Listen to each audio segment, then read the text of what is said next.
Nadie se despierta esperando que su propia vida cambie en una parada de gasolina. Pero fue exactamente lo que le sucedió a Ava Carter una calurosa mañana de lunes, a orillas de la carretera 87. Ella había salido temprano, con el tanque casi vacío y los ojos marcados por noches mal dormidas. Iba en dirección al norte, sin un destino fijo, como venía haciendo desde hacía meses, desde que cortó los últimos lazos con el pasado. El lugar estaba olvidado. Una vieja estación de servicio con 2 surtidores y una tienda de conveniencia con un cartel defectuoso. No había nada especial allí, y quizás precisamente por eso era el lugar perfecto para alguien como ella, alguien que intentaba no ser encontrado. Pero lo que parecía solo otra parada silenciosa se convirtió en el detonante de una guerra subterránea. Ava entró en la estación con los hombros relajados, pero con los ojos alerta. Tenía esa apariencia de quien parece tranquila, pero cargaba el peso de quien no puede darse el lujo de bajar la guardia. Llevaba unos jeans gastados, una camiseta gris, el cabello recogido y una pequeña mochila tirada en el asiento del pasajero. Tomó una botella de agua, una barra de proteína y se dirigió a la caja. Todo en menos de 2 minutos. Fue a la salida cuando vio a los 4. 3 estaban apoyados en el lateral del edificio, riendo a carcajadas, y el cuarto apareció desde detrás de su auto, como si solo estuviera observando. Pero ella lo sabía. Lo sabía por la forma en que se colocó entre ella y la puerta del auto, por la manera en que los otros 2 se alejaron un poco, cerrando el semicírculo. No fue instinto, fue experiencia. Gente así no se mueve sin intención.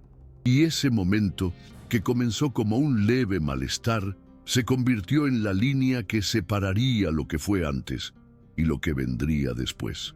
No se quedó a ver la llegada de la policía. Se limpió el sudor de la frente con la manga de su camiseta, recogió el arma que había caído al suelo y la metió en una caja metálica en el maletero. Sabía que las cámaras de la estación estaban apagadas. Lo notó antes de entrar. Un detalle pequeño, pero que ahora gritaba: ¿quién hace eso en un lugar como ese? Un asalto común no encaja con 4 hombres armados y coordinación en sus movimientos. No cuando se trata de una mujer que nadie conoce, en un auto sin placas y con identidad falsa. Eso tenía otro nombre: sondeo. Alguien la había rastreado. Alguien sabía dónde estaría.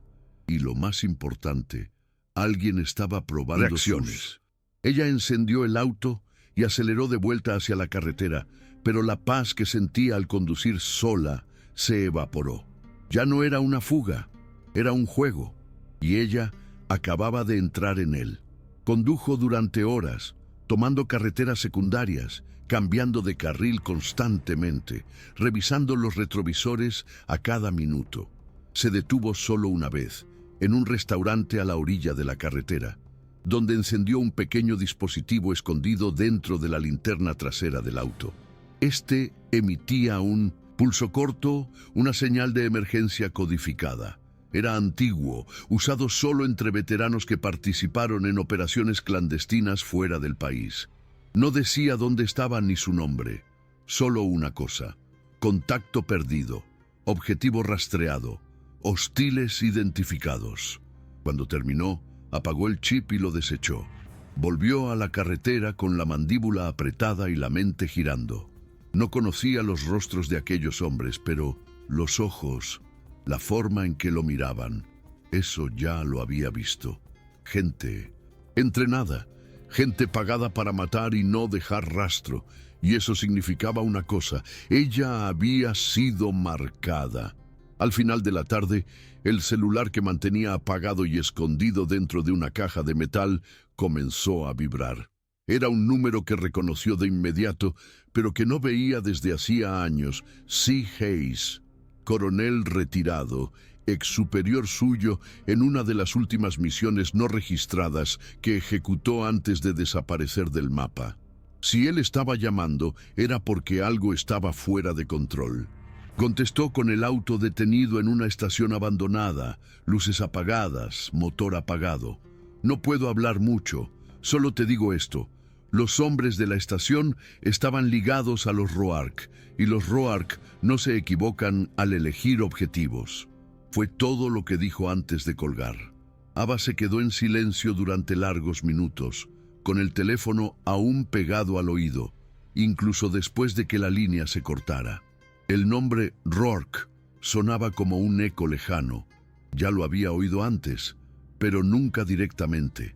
Ahora estaba en el centro de todo. Los Roark eran más que una banda. Ella lo sabía. Tenían presencia en al menos 3 estados, involucrados en tráfico de armas, extorsión a empresarios y, según rumores que siempre ignoró, conexiones con fuerzas de seguridad locales. Si Hayes estaba en lo cierto, y ella no dudaba de ello, entonces ese ataque había sido solo el comienzo, una prueba, una presentación.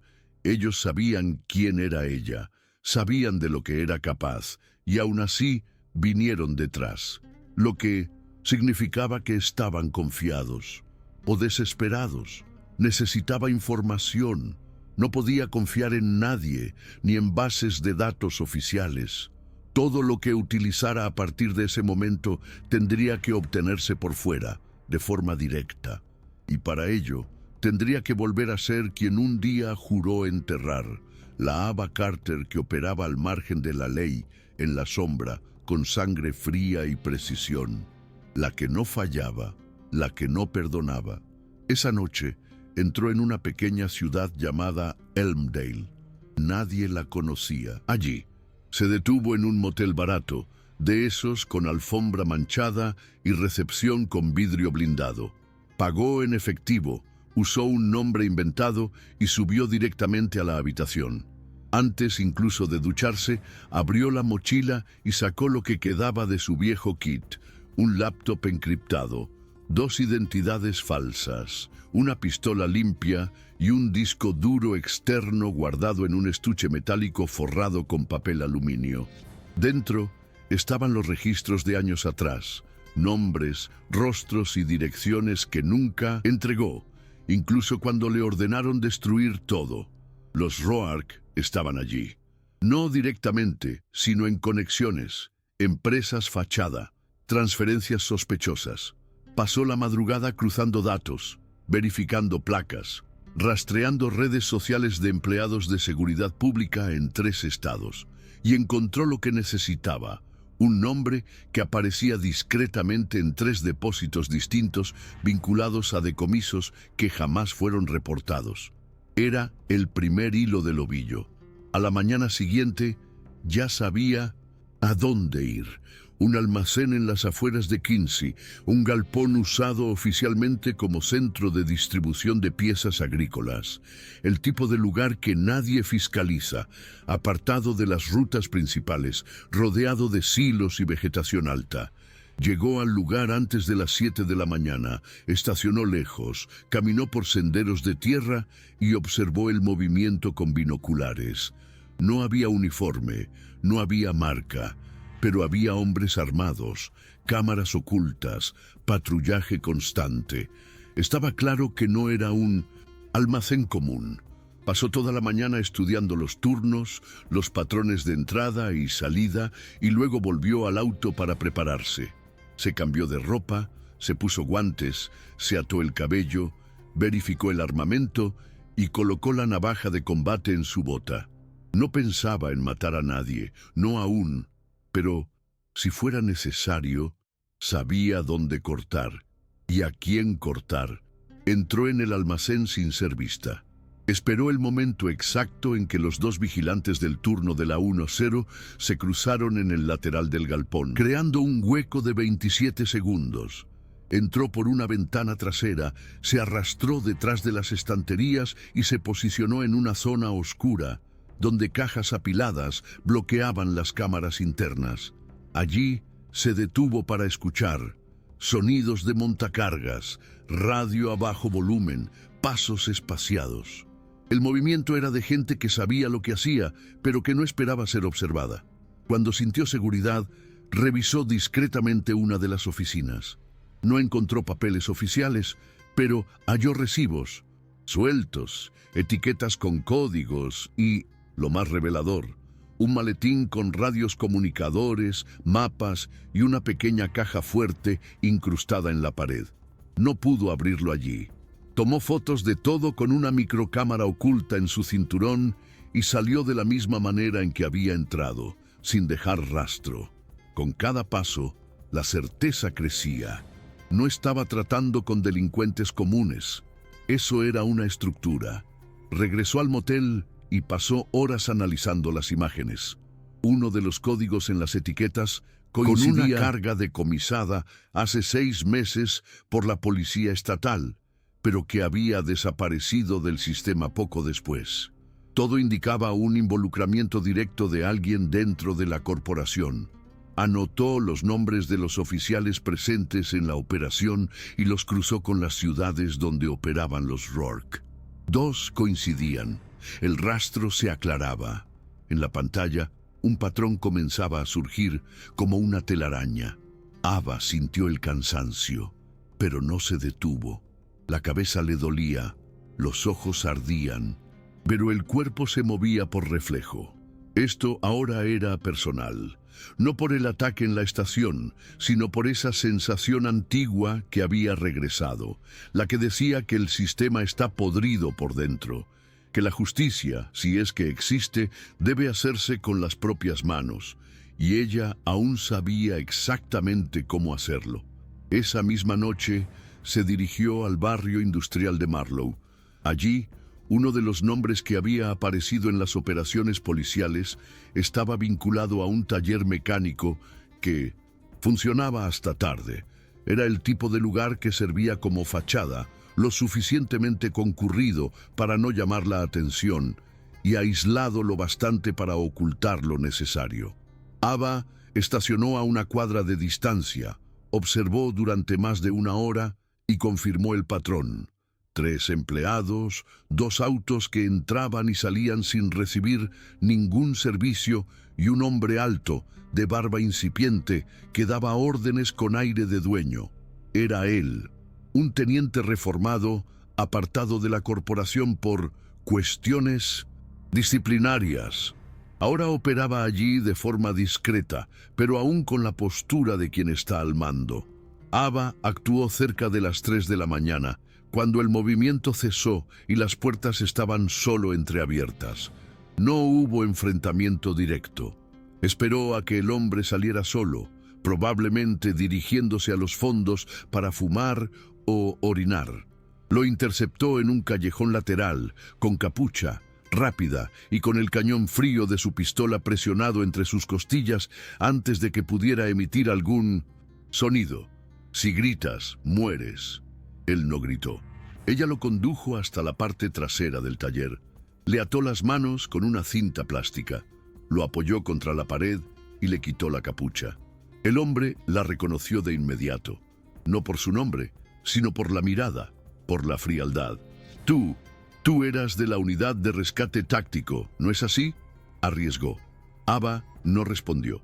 Simplemente se agachó frente a él, acercó su rostro y preguntó en tono seco: ¿cuántos centros logísticos tienen operando con cobertura policial? El silencio de él duró 5 segundos. Luego tembló. Habló de 3 almacenes, citó nombres, tartamudeó sobre envíos programados y dijo más de la cuenta, justo como ella quería. No mató al hombre. No era necesario. La humillación, el miedo y la cinta en sus manos ya habían quebrantado cualquier sentido de control que él creía tener. Cuando terminó, lo dejó tirado en el suelo, amordazado con cinta y con los ojos desorbitados. Él pensaría 2 veces antes de hablar con alguien. Más importante aún, ella sabía que él desaparecería por unos días, huyendo por miedo a represalias de la propia organización. Y eso era bueno. Menos ojos vigilando. Ava volvió al auto y condujo durante horas en silencio. Su cuerpo le dolía, las manos le temblaban ligeramente, pero la mente estaba clara. Con los nuevos nombres, trazó una ruta para interceptar el segundo almacén mencionado. un lugar oculto en las afueras de Camden Hill, donde supuestamente funcionaba una transportadora de 1.200 electrodomésticos. Allí, según el informante, el Roark mantenía su principal célula de distribución, la primera gran pieza de la estructura. El plan era entrar de noche, pero ella no esperó. Llegó al atardecer, usó una escalera de mantenimiento para acceder al techo e ingresó por el sistema de ventilación. El lugar era más grande de lo esperado, con pasillos amplios, cámaras en las esquinas y una estructura de seguridad interna que sugería uso militar. Se escondió en un compartimento elevado, observando el movimiento, y entonces vio cajas con armamento que jamás deberían estar fuera del control del Estado. Rifles de uso restringido, municiones de origen dudoso, equipos de vigilancia de alta tecnología. Eso no era solo crimen. Era una operación respaldada, quizás incluso financiada. Fotografió todo, registró rutas de entrega, números de serie, rostros. Y en medio de todo, escuchó un nombre pronunciado con reverencia y miedo por dos hombres uniformados. Roark querrá ver esto. Por primera vez, vio que el hombre existía de verdad, no era solo una leyenda. Y eso lo cambió todo. Ava dejó el galpón antes del cambio de turno. Cada segundo allí aumentaba el riesgo de ser detectada. Regresó por el mismo camino, sin ser vista, y se esfumó en la noche. Durmió dentro del auto, en un campo abierto a 30 kilómetros de distancia, con el asiento reclinado y el arma en el regazo. No descansó de verdad. Su cuerpo se apagaba por breves momentos, pero su mente seguía trabajando, organizando piezas y anticipando movimientos. Por la mañana activó un protocolo antiguo. Contactó a un operador civil a quien debía favores antiguos, con nombre falso y voz enmascarada. Lo suficiente para obtener acceso a una base de datos extraoficial. Necesitaba saber quién era Roark, y más que eso, quién lo financiaba. Porque si un hombre como él tenía acceso a armas de tal calibre, alguien mucho mayor estaba detrás. Ese tipo de gente no aparece en informes ni en titulares. Gente que vive en la sombra y que mata a quien enciende la linterna. El acceso tomó horas, pero el operador entregó un dossier incompleto, aunque con pistas valiosas. Roark no era un nombre, era un apodo de guerra. Un ex consultor militar estadounidense con historial impecable, que operó en el exterior y desapareció por completo tras una misión que nunca salió a la luz, sin orden de arresto, sin ninguna acusación, pero con vínculos comerciales en empresas fachada ahora conectadas a esa red de almacenes. Un fantasma con rostro. En las imágenes aparecía en eventos cerrados, rodeado de empresarios y figuras políticas de segundo nivel. Siempre discreto, nunca hablaba mucho, pero su mirada era la misma que ella vio en los hombres de la gasolinera. Ava imprimió su rostro en la mente. Sabía que tarde o temprano se enfrentaría a ese hombre, pero no sería en campo abierto. Gente como él opera desde adentro, desde arriba, y para derribarlo tendría que infiltrarse más profundamente que nunca.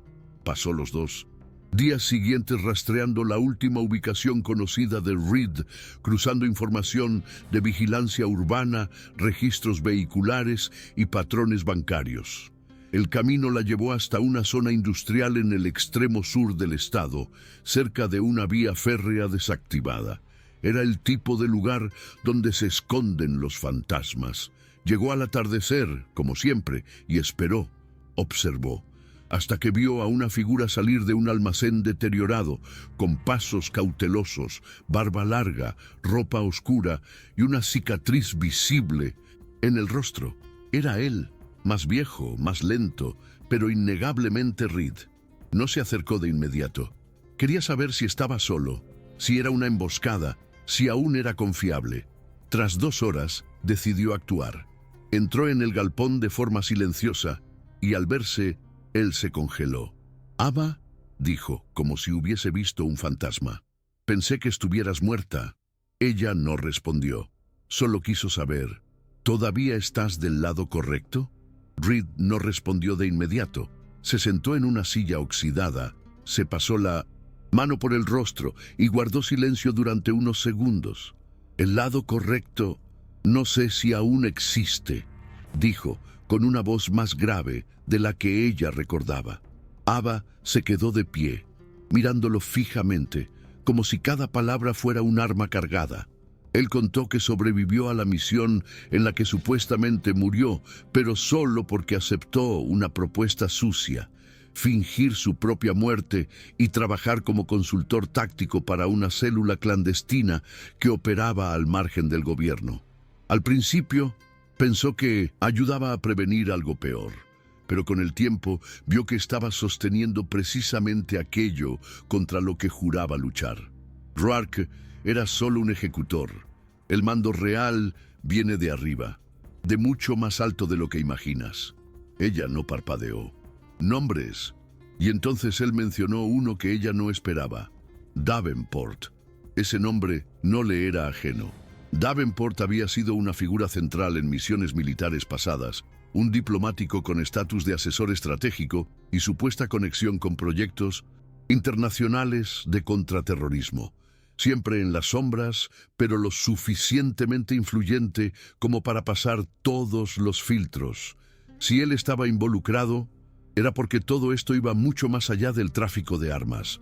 Era estructura, era influencia política, militar y económica en múltiples capas. Reed le dio una dirección, un punto de encuentro usado por Davenport para reunirse con operadores fuera del radar. Una cafetería abandonada, en el centro de una ciudad olvidada. Es lo más cerca que llegarás sin volverte un objetivo directo. Después de eso, cruzas una línea sin retorno. Ava no respondió. Solo tomó el papel, lo miró una última vez al antiguo aliado y dijo: si esto es una trampa, tú mueres primero. Y se fue. El día aún no había terminado, pero la guerra ya había cambiado de escala. La cafetería llevaba más de una década cerrada. Vidrios rotos, un cartel torcido, sillas apiladas apresuradamente como si alguien hubiera huido a mitad del turno. Era el tipo de lugar que nadie miraba dos veces, y precisamente por eso, perfecto para reuniones que no podían ser registradas. Ava llegó al atardecer como de costumbre. Estacionó el auto 2 cuadras antes, caminó por calles laterales, siempre atenta a cualquier movimiento inusual. No vio cámaras, no vio vehículos con placas duplicadas, pero sentía algo en el aire. La tensión era diferente allí, como si estuviera en el centro de algo que ya no pertenecía a la lógica del mundo común. Entró por la puerta trasera, con todos los sentidos en alerta, la pistola cargada y la mente fría. Y allí, en el centro de la sala, sentado en una silla antigua, con una carpeta de cuero a su lado, estaba él. El hombre tenía alrededor de 60 años, estaba bien vestido y tenía unos ojos demasiado serenos para la situación. Era Davenport. Ella lo reconoció de inmediato, incluso sin haberlo conocido personalmente. Él no se levantó, solo la miró y dijo con voz tranquila: has llegado demasiado lejos, Carter. Eso no era una advertencia. Pero ella no respondió, no se sentó. Se quedó quieta, con el arma apuntada, esperando. Él abrió la carpeta lentamente, sin prisa, y se la empujó. Está todo ahí. Nombres, cargos, rutas, cifras, toda la estructura. Ella no se movió. ¿Por qué me das esto?, preguntó. Davenport sonrió, pero sin humor. Porque a estas alturas ya te has convertido en un problema mayor que Roark. Y problemas como tú no se eliminan, se aíslan, se queman por dentro. Las palabras, pero el contenido de la carpeta era real. Y en ese instante ella comprendió. Le estaba ofreciendo la verdad. Pero con ello venía el exilio, la destrucción, la elección entre justicia y supervivencia. Con calma, Tomó la carpeta sin apartar la mirada de él. La abrió y hojeó rápidamente. Los nombres estaban allí, rostros conocidos, algunos que jamás habría sospechado. Agentes federales, comandantes de policía, jueces, empresarios con fachada de filántropos. Era una red, mucho más grande de lo que ella podía imaginar. Y Roark, con todo su poder, era solo el ejecutor de la parte sucia. Davenport era la pieza que mantenía todo en funcionamiento, pero incluso él respondía a alguien. Esto quedó claro en la forma en que habló. Esto es solo lo que se me permite mostrar. La estructura real, esa nunca la verás. Ava cerró la carpeta. Eso era más que pruebas. Era un mapa de guerra, pero con él venía el veneno. Si lo hacía público, la cazarían hasta el fin de sus días. Y si no lo hacía, sería cómplice. No había victoria limpia, solo la decisión sobre qué tipo de ruina elegiría. ¿Quieres que desaparezca?, preguntó sin bajar el arma. Davenport no respondió de inmediato. Luego dijo: «Quiero que entiendas tu lugar. Puedes gritar o puedes desaparecer». Fue todo. Ella soltó una risa seca y breve, no porque le pareciera gracioso, sino porque lo entendía. Ese era el lenguaje de quienes se creen intocables, la amenaza disfrazada de elección. Pero ella ya había tomado su decisión horas antes, cuando decidió entrar en ese club, en ese galpón, en ese mundo podrido. Guardó la carpeta en su abrigo, se alejó 3 pasos y dijo simplemente: «Me diste lo que necesitaba». Y se fue. No corrió, no miró atrás. Sabía que él no mandaría matarla allí. Sería demasiado ruido, y ellos no trataban con ruido, sino con silencios, con apagones. Pero ahora ella tenía la estructura, tenía el nombre, y más que eso, tenía una nueva misión. El día aún no había terminado, pero una nueva guerra acababa de comenzar. Esa misma noche salió de la ciudad, cambió de auto, quemó el chip del teléfono y alteró las rutas. Pasó por 3 estados en las siguientes 48 horas. La carpeta nunca se separaba de ella. Dormía con ella en el asiento trasero, sujeta bajo el asiento con un cable de acero. En cada parada leía y releía los documentos, grababa nombres, creaba conexiones. No había una dirección central. Era una red viva, flexible, llena de intermediarios que ni siquiera sabían para quién trabajaban. Realmente, el truco era justamente ese: crear una cadena de compromisos, favores y chantajes tan extensa que nadie pudiera derribar la cima sin desestabilizar todo. Pero ella no quería derribarlo todo. Quería acertar en los puntos correctos, cortar el oxígeno, y para ello iba a usar lo que sabían hacer mejor: el miedo. Empezó por el más pequeño, un político estatal que figuraba en 3 contratos ilegales con empresas vinculadas a Roark. Envió un dossier anónimo al Gabinete de Ética Federal y a 2 periodistas de investigación, ambos conocidos por no callarse. El escándalo explotó en menos de 72 horas. Titulares, investigaciones, conferencias de prensa. Nadie sabía de dónde provenía el material, pero quienes estaban dentro sabían que era un mensaje. El segundo objetivo fue un coronel retirado que coordinaba almacenes de seguridad privada en el interior. Ella filtró pruebas directas de la compra ilegal de armamento y de movimientos financieros sospechosos. El hombre fue arrestado ese mismo día. En 2 semanas, 3 figuras clave quedaron apartadas, 5 rutas de distribución fueron interrumpidas y 2 depósitos quedaron abandonados. Nadie pronunciaba su nombre, pero entre bastidores un nuevo apodo comenzó a circular entre operadores y criminales: la sombra del desierto. Era ella, y el mensaje era claro: no iba a desaparecer, iba a cazar e iba a exponer. La respuesta llegó rápido. 2 agentes federales aparecieron muertos en un motel de la frontera, ambos vinculados indirectamente a las investigaciones que ella había provocado. A un periodista lo amenazaron en su casa, incendiaron su auto, pero rechazó protección oficial. Quedó claro que los intocables estaban en movimiento. empezaron a silenciarse por miedo a hasta dónde podía llegar la verdad. Y aunque nadie pronunciara su nombre públicamente, la casa ya estaba en marcha. Ava empezó a moverse con más cautela. Cambiaba de identidad cada 2 días, quemaba ropa, dormía en lugares inhóspitos. Aún así, mantenía el enfoque. Uno a uno, los nombres de la carpeta iban adquiriendo rostros y destinos. Algunos desaparecieron por voluntad propia, intentando cortar lazos antes de que la mugre los alcanzara. Otros fueron forzados a caer. Pero todos sabían que había alguien al otro lado que conocía el juego mejor que ellos. Sin embargo, el cansancio se sumaba, no el físico, eso ella sabía manejar, sino el que venía del aislamiento, del peso constante de no poder confiar, no poder detenerse, no poder equivocarse. A veces se sorprendía mirándose al horizonte, preguntándose si eso tendría fin, si algún día lograría vivir sin el dedo en el gatillo, sin mirar por encima del hombro. Pero bastaba recordar el rostro de Roark, la sonrisa de Davenport, la arrogancia de quien cree que nunca será alcanzado, y el fuego se reavivaba.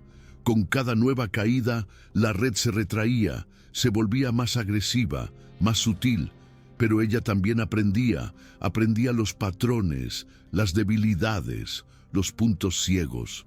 Lo que comenzó como una reacción se transformó en estrategia.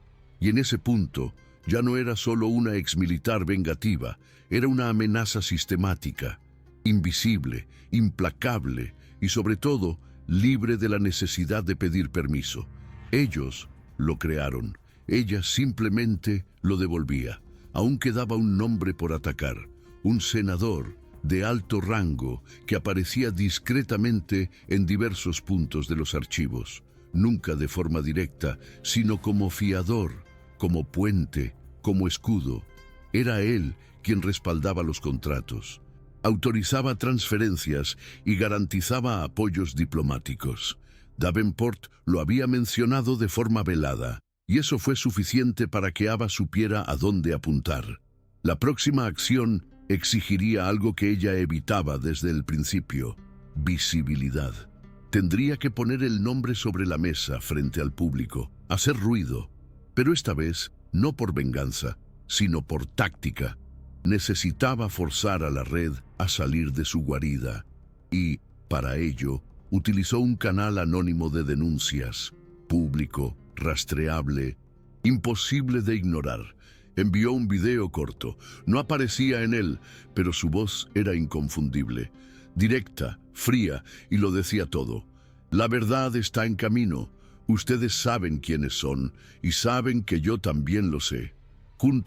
Adjuntó un fragmento de los documentos con partes sin redactar, lo suficiente para desencadenar el primer nivel del muro. El efecto fue inmediato. Titulares a nivel nacional, sesiones de emergencia en el Congreso. El senador en cuestión negaba todo, pero con el rostro empapado en Mino Santusu, sudor y la voz entrecortada. Dentro de la red reinó el caos, mensajes interceptados, movimientos forzados, intentos de borrado digital. Pero ya era tarde. El video se viralizó. Los periodistas comenzaron a investigar. Exmilitares salieron del silencio. Y aunque su nombre aún no aparecía en los titulares, dentro del sistema todos sabían. Era ella, Ava Carter, la mujer que sobrevivió, expuso y ahora derribaba columnas desde adentro. Pero, junto con el estruendo, llegó la represalia. 2 operadores intentaron emboscarla en una gasolinera. Irónico, casi poético. Pero esta vez ella no dudó. Ninguno de ellos se levantó. Y cuando la sangre se secó en el concreto, ella miró al horizonte y comprendió. El final estaba cerca, pero no sería de ellos, sino suyo, del ciclo, de la guerra, de la espera. Esa noche regresó al mismo desierto donde se había escondido por primera vez después de dejar el servicio. Era un lugar que nadie visitaba, donde la señal de celular desaparecía y el viento parecía llevar recuerdos. Estacionó el auto, apagó todo y se sentó en el capó con la carpeta a su lado. Ya no la necesitaba. La mayor parte de los datos ya había sido distribuida, encriptada y esparcida en servidores anónimos. Aunque la mataran allí, el daño ya estaba hecho. Pero eso no ocupaba su mente. Era el silencio. Por primera vez en semanas, tal vez en meses, no estaba siendo cazada ni cazando. Estaba quieta. Y en ese vacío, percibió algo que no había sentido hasta entonces. No quería ganar. Quería que todo terminara, porque cada día en la guerra cobra algo. La cordura, el afecto, la memoria. Recibió una llamada codificada. Era Reed, vivo pero herido. Dijo que estaban limpiando rastros, cerrando centros, recalculando alianzas. Has iniciado algo que no se puede detener, pero tal vez ahora puedas salir. Ava no respondió de inmediato. Miró el cielo oscuro, el brillo distante de las estrellas y el calor seco del asfalto bajo sus pies. ¿Salir? ¿Era posible? Tal vez, pero no completo. Había nombres aún sin exponer, canales aún activos, figuras que se movían como sombras, esperando a que se asentara el polvo. Pero ella podía elegir el tiempo, el modo, el momento de atacar de nuevo o simplemente desaparecer. Y por primera vez, la idea de desaparecer no parecía una derrota, sino libertad. Mas antes había una última cosa que hacer, una última visita. Un cierre que no era estratégico ni táctico, era personal, porque en el fondo todo había comenzado en esa parada de gasolina, y era hacia allí a donde volvería. Llegó a la gasolinera de madrugada, la misma de la emboscada. Nada había cambiado. Los surtidores seguían oxidados, el cartel fallaba y el silencio a su alrededor era tan denso como el polvo. Pero para ella, todo era diferente. Era allí donde todo había empezado, o mejor, donde fue empujada de vuelta al mundo que intentó abandonar. Ava bajó del auto despacio, sin prisa. Miró a su alrededor como si buscara algo, pero no buscaba gente, sino confirmación de que estaba viva, de que todo había ocurrido. Caminó hasta el frente de la tienda de conveniencia, ahora cerrada con tablas de madera, y se sentó en la acera. El cuerpo le dolía, el alma también, pero había algo distinto en sus ojos. No era cansancio, era resolución. Encendió un cigarrillo, el primero en años, y dejó que el humo se elevara lentamente, como si marcara el fin de un ciclo. No había multitudes, ni aplausos, ningún titular la llamaría heroína. Pero allí, en esa madrugada olvidada, supo que había ganado. No en el sentido clásico, no con medallas o honores, sino con algo más raro. La conciencia limpia de quien enfrentó lo que nadie se atrevió a enfrentar y salió en pie. Estaba más vieja, más marcada, pero viva. Viva de la manera que solo quien ha pasado por el infierno entiende. Dejó que el cigarrillo se consumiera por completo, miró una última vez la carretera vacía y volvió al auto. Cuando el motor arrancó, sintió que ya no necesitaba huir. Podía seguir sin saber por cuánto tiempo ni hacia dónde, pero por primera vez eso no importaba, porque ahora ya no era una sombra. Era la mujer que enfrentó al sistema y ganó a su manera. En la carretera de regreso, el mundo parecía a cámara lenta, el asfalto oscuro, la luz de los postes pasando rítmicamente por el parabrisas, el sonido grave del motor llenando el silencio. Ava no tenía un destino marcado, y por primera vez en mucho tiempo eso no le molestaba. No había plan de ataque ni punto de infiltración, solo la carretera, y eso era suficiente. Las cicatrices en su cuerpo ya no dolían tanto y las del alma, bueno, ella había aprendido a llevarlas sin que pesaran demasiado. Lo que más le impresionaba era darse cuenta de que no necesitaba permiso. No le debía nada a nadie. Había hecho lo necesario a su manera, al margen de la ley, fuera del sistema, pero dentro de un código que, aunque silencioso, era más íntegro que muchos juramentos. Se detuvo para repostar en otra gasolinera, ya lejos de allí. La dependienta la saludó con una sonrisa y le preguntó si iba a viajar o regresaba de viaje. Ava sonrió levemente y respondió: un poco de ambos. La mujer se rió, sin comprender el peso de esas palabras. Mientras el tanque se llenaba, Ava miró el cielo, que comenzaba a aclararse. El nuevo día nacía sin promesas, pero ella ya no pedía garantías. Lo que viniera, lo enfrentaría, no porque fuera invencible, sino porque ya conocía ambos lados, el de la guerra y el de la elección. Y cuando terminó de repostar, pagó en efectivo, agradeció y entró al auto con una última mirada hacia atrás, sin pesar, sin prisa. La carretera era suya ahora, no como fuga, sino como libertad. El auto avanzaba entre curvas amplias y arcenes vacíos. Ava mantenía una velocidad constante, con los ojos atentos pero sin tensión. Ya no esperaba emboscadas a cada kilómetro, y eso en sí mismo era un alivio. No encendía la radio ni hacía llamadas. Solo el sonido del motor, el viento cortando las ventanas y sus propios pensamientos llenaban ese espacio. Recordaba el rostro de cada hombre que intentó detenerla, los ojos desorbitados cuando se dieron cuenta de que no trataban con alguien común. Pero no se trataba de superioridad, nunca lo fue, sino de preparación, de disciplina, de saber que la guerra en el fondo nunca acaba, solo cambia de rostro.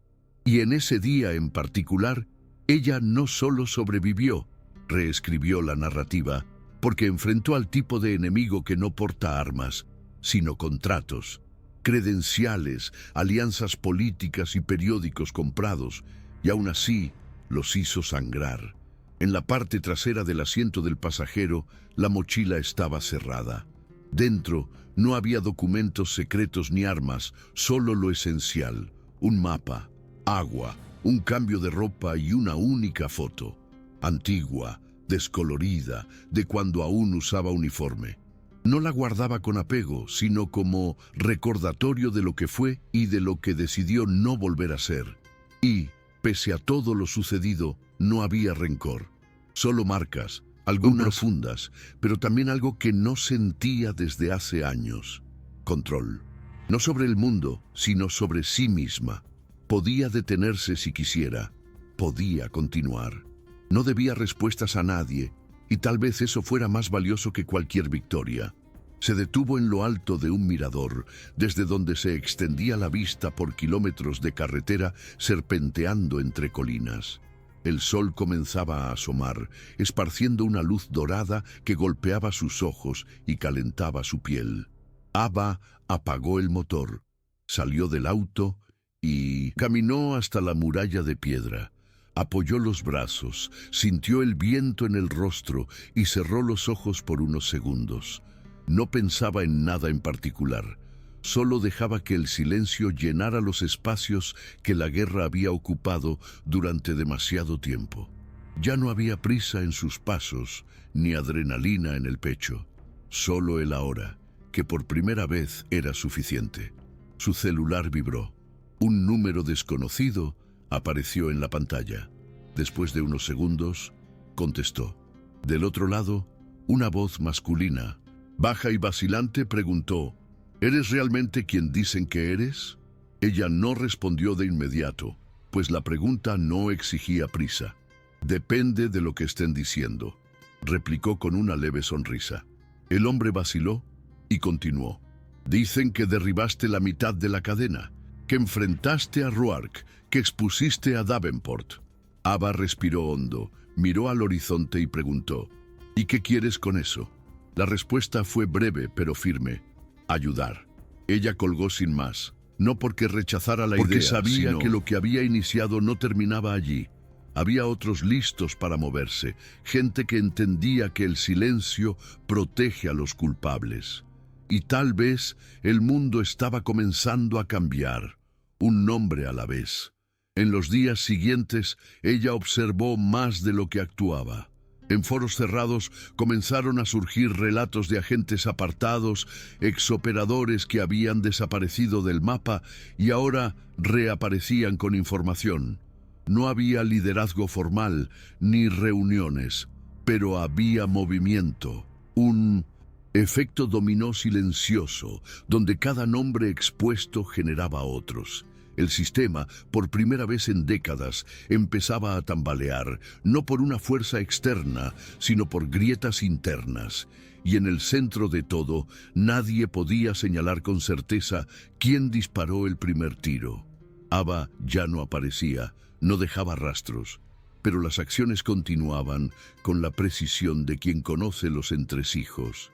Y los que aún estaban en la cima lo sentían, el miedo sutil de saber que algo los observaba, no por la ley, sino por la conciencia, y eso para muchos era peor que cualquier tribunal. Se enteró, a través de un contacto antiguo, de que Roark había abandonado el país. Rumores decían que se escondía en algún lugar de Europa del Este, fuera del alcance de cualquier mandato. Davenport, por su parte, permanecía en silencio, sin apariciones públicas ni declaraciones, como si toda la alta dirección hubiera decidido fingir que nada había pasado. Pero la verdad ya se había escapado. Estaba en los periódicos, en las entrelíneas de las noticias, en las miradas desconfiadas, en los pasillos del poder. No habían caído por completo, pero ahora sangraban y sabían que alguien había hecho esto, alguien que no buscaba fama ni perdón, sino solo justicia donde nadie más se atrevía a buscarla. Y aunque el mundo nunca supiera su nombre, el efecto de lo que hizo continuaría. En cada denuncia anónima, en cada dossier filtrado, en cada silencio roto. Al final de esa semana, llegó a una pequeña ciudad costera, de esas con calles empedradas y barcos de pesca anclados en el muelle. Alquiló una habitación sencilla en el piso superior de un viejo café, donde nadie hacía preguntas. Los días allí transcurrían lentamente, con olor a café tostado y sal en el aire. Caminaba temprano, compraba pan caliente en la misma panadería, leía periódicos impresos como quien busca mensajes escondidos entre líneas. No había prisa, ni disfraces, solo presencia. Y aún entre pescadores y ancianos que jugaban a las cartas, las miradas la reconocían de forma extraña, como si supieran que esa mujer había visto cosas que nadie debería ver. Pero nadie preguntaba, y a ella le gustaba. En el fondo, no quería contar, solo quería existir, por un tiempo, tal vez por días, hasta que alguien la necesitara de nuevo. En la noche en que cumplió 7 días allí, caminó hasta el muelle, se sentó en el extremo del embarcadero y observó el mar oscuro. El viento soplaba fuerte, trayendo recuerdos que solo ella comprendía. Tocó el bolsillo de su abrigo, sintió el contorno de la vieja foto, lo único que quedaba de otra vida. No lloraba ni sonreía, solo aceptaba, porque todo lo que había hecho ese día, desde la gasolinera hasta el enfrentamiento final, no fue por gloria, sino por supervivencia, por la verdad, y porque en el fondo alguien tenía que hacerlo. En la ausencia de justicia, ella fue el equilibrio, y en el silencio de los poderosos, el ruido necesario. Y si mañana tuviera que hacerlo de nuevo, sabría exactamente por dónde empezar. A la mañana siguiente partió, dejó la llave en la recepción antes de que el café abriera. Nadie la vio salir. El auto siguió por la carretera costera, desapareciendo entre las curvas como si nunca hubiera estado allí. Pero ella estuvo. Y quienes se cruzaron con ella esa semana quizás nunca sepan lo que presenciaron, solo lo sintieron. Y eso a veces es más fuerte que cualquier verdad dicha. Ava Carter no dejó rastros ni promesas, solo la certeza de que, si algún día el sistema vuelve a temblar, ella regresará. No por venganza, sino porque aprendió de la manera más dura que hay luchas que no piden permiso, que cuando todo falla, alguien tiene que ser la última línea. Y en ese día decisivo, el que lo cambió todo, ella cruzó la línea y nunca volvió a ser quien era. Esa fue la historia de una mujer que no pidió permiso para hacer lo correcto. Si has llegado hasta aquí, es porque crees que algunas verdades deben ser contadas. Entonces, suscríbete al canal, porque aquí revelamos lo que muchos esconden, con coraje, con verdad y sin filtro. Hay muchas historias reales como esta por venir, y quién sabe, tal vez la próxima seas tú.